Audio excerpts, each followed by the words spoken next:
আসসালামু আলাইকুম, আমি আব্দুল্লাহ মাসুম, ঢাকা বিশ্ববিদ্যালয়ের অর্থনীতি বিভাগের প্রথম বর্ষের শিক্ষার্থী। ভাইয়ের কাছে আমার কোশ্চেন থাকবে যে আপনারা ধরেন জয়ী হলেন, এখন জয়ী হওয়ার পরে ডাকসু নিয়ে বা ঢাকা বিশ্ববিদ্যালয় নিয়ে আপনাদের পরিকল্পনাটা কি?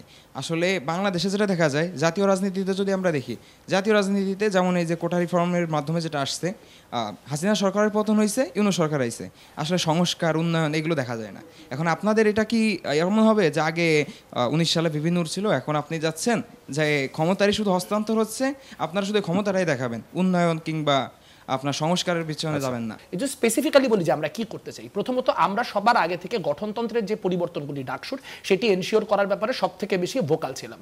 আমরা প্রথমত যেটা এনশিওর করব সেটা হচ্ছে একাডেমিক ক্যালেন্ডারে যাতে করে ডাকসু অন্তর্ভুক্ত হয়। সেটা করার সব থেকে ভালো উপায় কি হতে পারে? সিন্ডিকেটে বর্তমানে কোনো শিক্ষার্থী প্রতিনিধি নাই, কিন্তু প্রত্যেক বছরই সিন্ডিকেটের সভা হয় এবং সিন্ডিকেট চালাতে হয়। যদি আমরা এনশিওর করতে পারি যে শিক্ষার্থী প্রতিনিধি সিন্ডিকেটে রাখতেই হবে, তাহলে ওই সিন্ডিকেট রাখার জন্য তাদেরকে প্রত্যেক বছর একটা করে হলো ডাকসু দিতে হবে।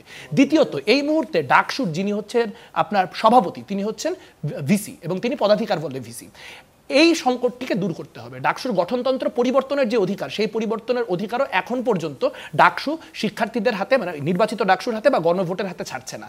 আমরা যদি নির্বাচিত হই, আমরা সাধারণ শিক্ষার্থীদেরকে সাথে নিয়ে এই নিয়ে একটা ভয়াবহ আন্দোলন তৈরি করব যে কয়েকটা মৌলিক প্রশ্ন একটা গণভোট হইতে হবে, যে ডাকসুর গঠনতন্ত্র কিভাবে পরিবর্তিত হবে সেটা শিক্ষার্থীদের হাতে নিয়ে যেতে হবে। এখন এই কাজগুলো আমি একা করতে পারবো না, কিন্তু আমি যদি নির্বাচিত হই তাহলে আমি বিশ্বাস রাখবো যে যে মানুষগুলি আমাকে ভোট দিয়েছেন তারা আমাকে বিশ্বাস রেখেই ভোট দিয়েছেন এবং পরবর্তীতে ডাকসুর গঠনতন্ত্র পরিবর্তনের যে লড়াই, সেই লড়াইয়ে তাদেরকে আমি পাশে পাবো।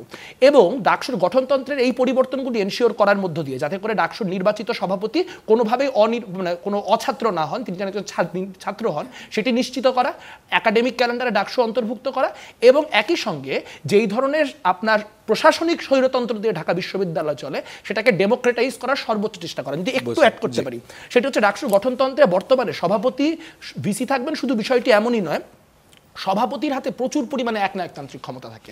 অর্থাৎ কোনো কিছুর এজেন্ডা কি হবে সভাপতি নির্ধারণ করেন, কাউকে ডাকসু বিলুপ্ত হয়ে যাবে কিনা সভাপতি নির্ধারণ করেন, কোনো একজন ব্যক্তি মানুষ তিনি ডাকসু সদস্য, তাকে ডাকসু সদস্য পদ থেকে খারিজ করা বা না করা সেগুলি সভাপতির হাতে থাকে।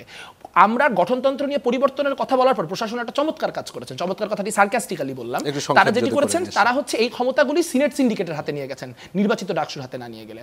আমরা আর কিছু হোক না হোক, যারা আমাদের সর্বোচ্চ সমালোচক তারাও এটা বিশ্বাস করবেন যে আমরা 10টা মানুষ নিয়ে যেই পরিমাণ গ্যাঞ্জাম করতে পারি, 10,000 মানুষ নিয়ে মানুষের পরিমাণ গ্যাঞ্জাম করতে পারে না। কাজে আমাদের যদি নির্বাচিত করেন, গঠনতন্ত্র পরিবর্তন না মানে ভিসি করবে না, ভিসির বাপ করবে।